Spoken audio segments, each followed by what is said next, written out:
Welcome to Peaceful Sleep Stories. Tonight's story is called The Herb Garden at Dusk. We'll spend a peaceful summer evening in a small herb garden, tending to plants, harvesting what's ready, and enjoying the quiet magic of that hour when day turns to night. There's nothing to do except be present with the growing things around you. Get comfortable. Close your eyes and breathe deeply. Take a breath in and slowly out. Let's begin. Story begins. It's early evening in midsummer, that perfect hour when the heat of the day has finally broken and the air has become gentle and soft. The sun is low in the sky, painting everything with warm golden light that seems to make the whole world glow.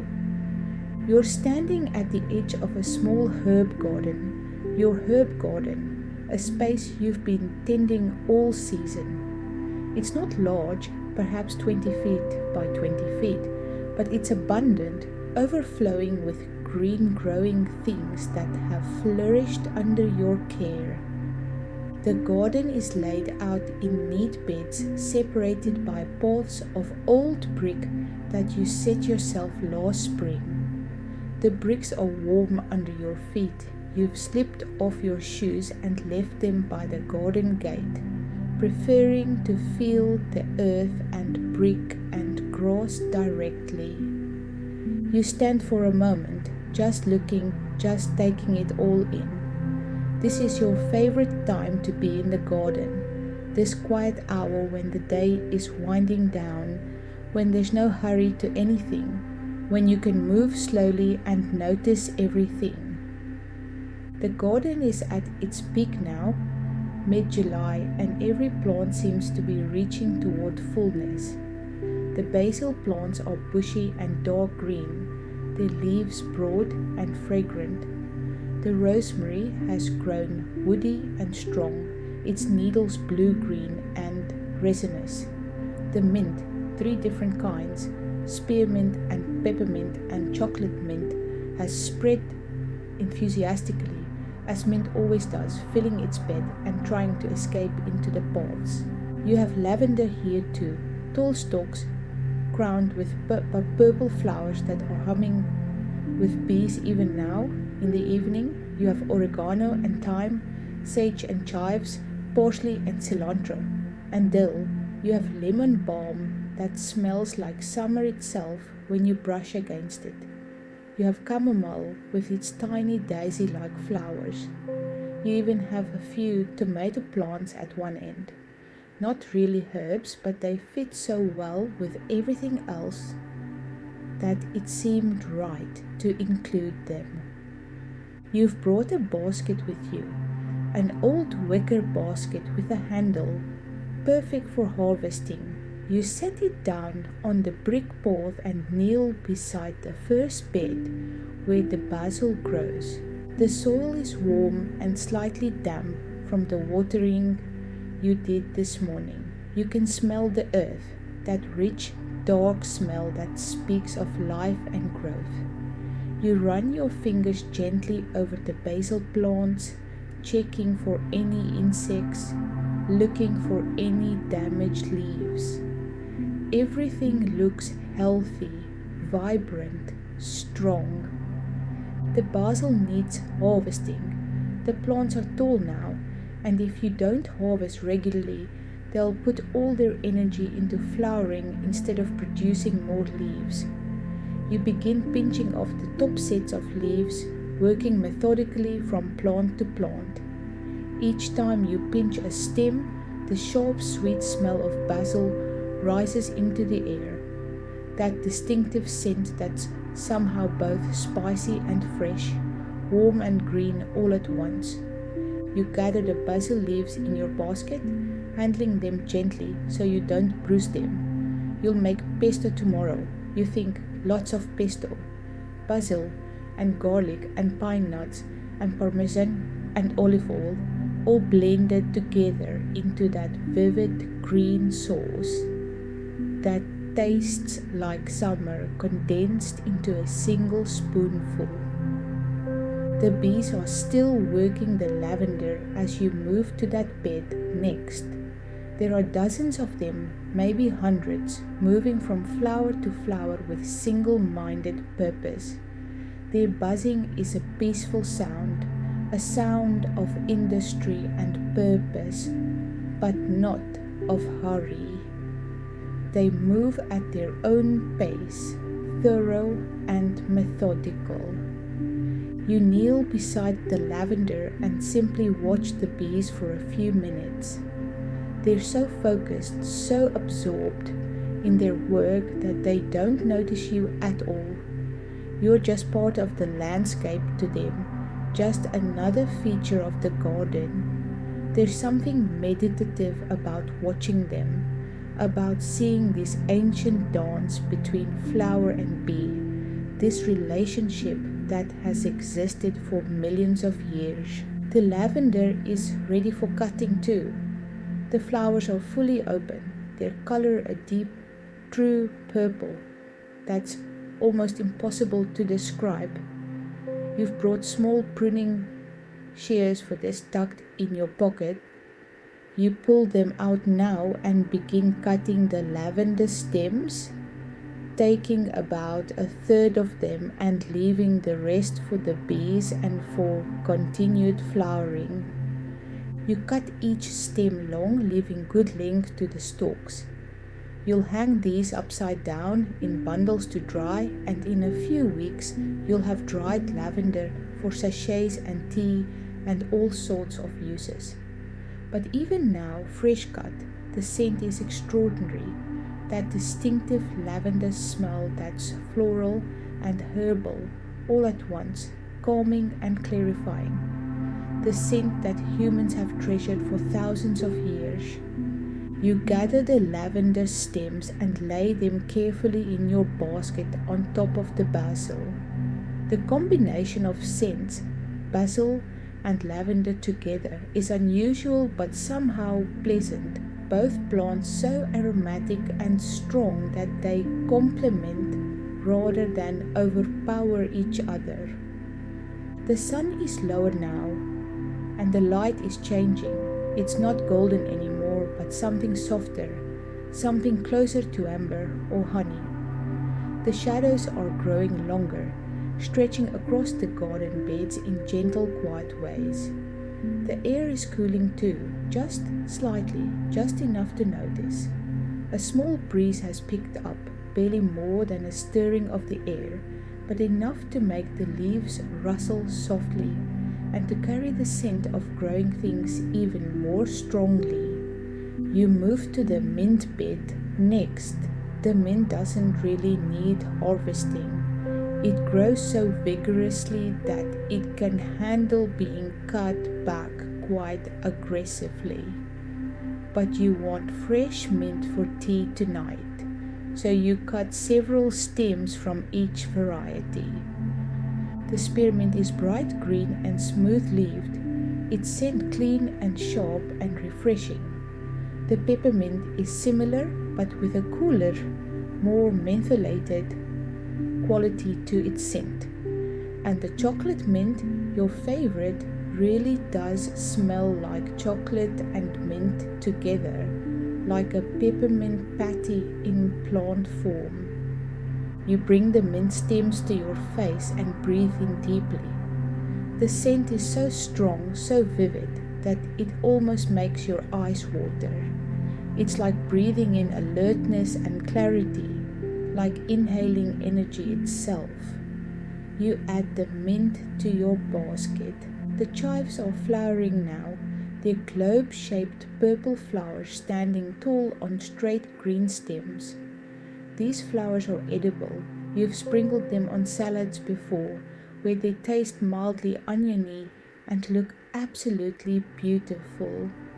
You cut a few of the flowers and add them to your basket. They'll be lovely on tonight's dinner. You're working your way around the garden now, taking a little from each plant, giving each one attention and care. You cut some oregano. it's just starting to flower, tiny white blooms appearing among the leaves.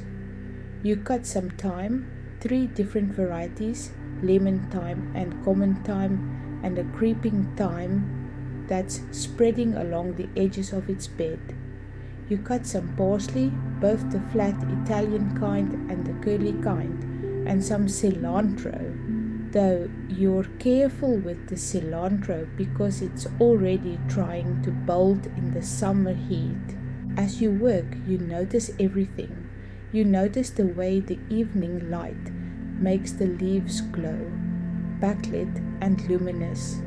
You notice the slight variations in green. How many different shades of green there are in this small space, from the almost blue-green of the rue to the bright, cheerful green of the lemon balm, to the deep, dark green of the basil. You notice the textures too, the fuzzy leaves of the sage, the smooth sleekness of basil, the needle-like rosemary, the delicate fronds of the dill. You notice how each plant has its own shape, its own way of growing, its own particular architecture. And you notice the scents. Of course, the garden at this hour is a symphony of scents, each plant contributing its own note. When you stand up and move between beds, you walk through layers of smell, the sharp freshness of mint giving way to the warm earthiness of oregano, which gives way to the sweet floral quality of chamomile, which gives way to the green, grassy scent of chives. Your basket is filling up now, a jumbled collection of leaves and flowers and stems, all different shapes and colors and scents mixed together. It's beautiful in its own way, this harvest basket, not arranged or organized, but honest and real and alive. The tomatoes at the end of the garden are beginning to ripen. Most are still green, but a few have started to blush yellow-orange, and 1 or 2 are almost fully red. You check them carefully, looking for any signs of pests or disease, but they look healthy and strong. In another week or 2, you'll be harvesting ripe tomatoes, still warm from the sun, to slice for sandwiches or chop for salads. You kneel by the tomato plants and gently guide a few wayward stems back to their stakes, tying them loosely with soft twine so they'll grow upward rather than sprawling. The tomato plants smell distinctly tomato-ish, that green, slightly sharp scent that comes from their leaves and stems. It's a smell that will stay on your hands for hours, a smell you've always loved because it reminds you of summers when you were young, helping in other gardens, learning from those who knew more than you. The work is peaceful, meditative. There's no rush to any of it. You move from plant to plant, bed to bed, taking your time, being thorough but gentle, treating each plant with care and respect. These plants have grown under your care after all. You planted most of them from seed or small starts. You've watered them, weeded around them, watched them grow. There's a relationship here, a giving and receiving. They give you food and medicine and beauty and scent. You give them water and care and attention. The sun touches the horizon now, and the sky is beginning its evening show. The blue of midday has given way to softer colors, pale blue at the zenith, fading to soft yellow near the horizon, with streaks of pink and orange. Where the sun is setting, a few early stars are beginning to appear in the darkening eastern sky. The birds are active now, making their evening sounds. You hear a robin singing its liquid, melodious song. from somewhere in the trees beyond the garden. You hear the chittering of sparrows settling in for the night. You hear the distant call of doves, their gentle cooing sound that always seems peaceful and slightly melancholy at the same time. The bees are finishing their work now too. There are fewer of them on the lavender than there were 20 minutes ago. They're heading back to their hives laden with pollen and nectar, having done a good day's work. The garden will be quieter without them, but there will be other visitors in their place. Moths, perhaps, drawn to the white flowers that show up better in the dimming light. You sit back on your heels and simply rest for a moment, looking at what you've tended. The garden looks a little different now that you've harvested from it. The basil plants are shorter, bushier, the lavender less full. But that's fine. That's the nature of a productive garden. You take carefully, leaving enough for the plant to continue growing, continue thriving. It's a balance, a dance, relationship of mutual benefit. Your knees are a bit stiff from all the kneeling, so you stand up slowly, feeling your muscles stretch and adjust. You brush off your hands, though they'll stay green-stained and scented for hours yet. You pick up your full basket, heavy now with the evening's harvest. You walk slowly back toward the garden gate, taking one last look around as you go. The garden is settling into evening now, into that peaceful time between day and night. The shadows are long and soft. The air is cool and sweet. Everything is quiet and calm and exactly as it should be. At the gate you slip your feet back into your shoes.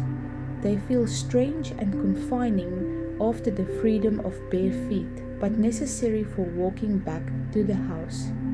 You lift the basket and head down the path toward home. The house is just across a small stretch of lawn, 50 feet maybe.